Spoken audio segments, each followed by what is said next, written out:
Remue ménage. Remue ménage.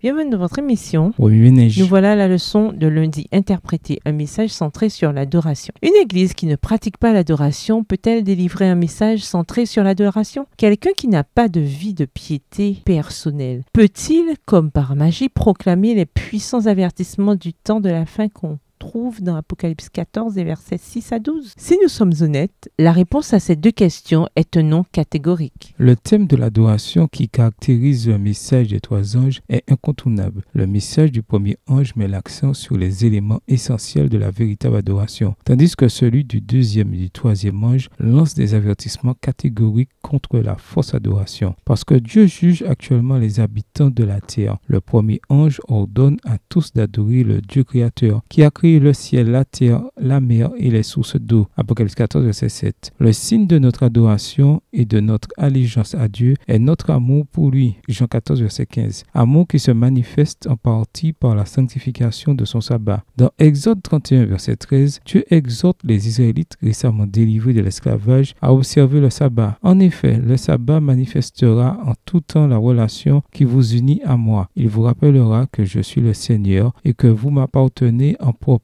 Le sabbat est un mémorial de la création lorsque nous l'observons. Nous honorons Dieu en tant que créateur et rédempteur. Pourquoi cette focalisation sur l'adoration du Créateur est-elle aussi importante pour les adventistes? Considérons le début du mouvement adventiste au moment de la grande déception en 1844. Les pionniers adventistes commencèrent à lire et à étudier les prophéties de Daniel et de l'Apocalypse pour comprendre où ils s'étaient trompés quant à la seconde venue de Jésus, qu'ils avaient cru devoir se produire en octobre 1844. À l'insu de ce groupe de croyants naissants, d'autres événements se produisirent en 1844, des événements qui allaient grandement changer le monde. Cette année-là, Charles Darwin rédigea la première version de sa théorie de l'évolution, popularisant ainsi la théorie évolutionniste des origines qui alimenterait l'athéisme. En 1844, Karl Marx se mit à rédiger ses théories économiques et philosophiques influentes